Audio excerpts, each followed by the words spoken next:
Welcome to Pollen Weather by Pollen Wise App.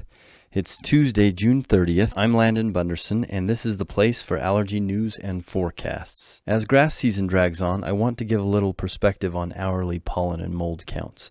But first, the forecasted high pollen levels for today.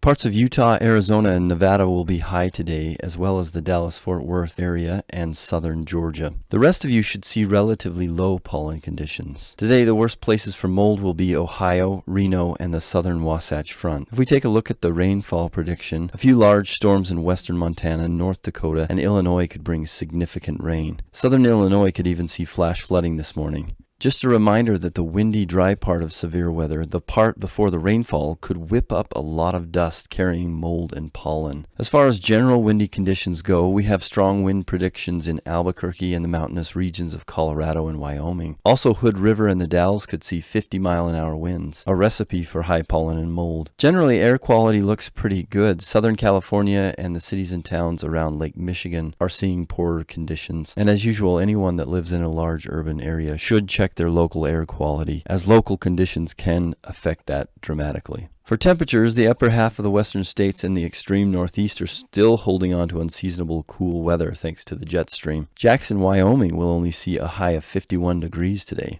Okay, hourly pollen and mold counts. One of the main reasons that we wanted to build the Pollen Wise automated sensors is that pollen and mold was still being counted manually. Imagine that, in the 21st century, somebody is still counting something to do with air quality manually. Because it was counted manually, it was only practical to collect one sample per day, which meant that only daily averages could be reported. That's why when you look at pollen and mold counts on apps and websites that are not Pollen Wise, they only tell you whether the day is low, moderate, high, or very high. They don't give you any information about how pollen and mold levels might fluctuate throughout the day. Imagine if you checked the temperature forecast for the day and you could only get the average temperature. Without at least getting the high and the low, it would be hard to know what the day was really going to be like. Pollen and mold levels are just like temperature. They fluctuate, sometimes dramatically. For example, it's very common for grass pollen to start at the moderate level in the morning and peak at very high in the early afternoon. Very high pollen levels are at least 10 times higher than moderate. So in that scenario, 2 minutes outside in the afternoon would expose you to the same amount of pollen as a 20-minute walk in the morning. Timing your outdoor activities carefully can greatly decrease your exposure and ultimately your symptoms. Using the hourly counts on the Pollen Wise app can help you plan your activities. There were 3 days this spring where I didn't go outside. I didn't go outside because I kept watching the hourly pollen counts and they didn't drop below very high. Without hourly pollen counts, I would have assumed that by 9 o'clock at night, pollen levels would have tapered off. Before Pollen Wise, there was no way to get that kind of information. Thanks to the hourly pollen counts this spring, for the first time in 10 years, I didn't get weird allergy sores on my nose, which was a big win for me. Download the app and pay attention to the hourly levels so you can have big wins of your own. I hope this helps you understand the power of hourly pollen and mold counts a little better. Stay tuned to more allergy news and information here on this channel,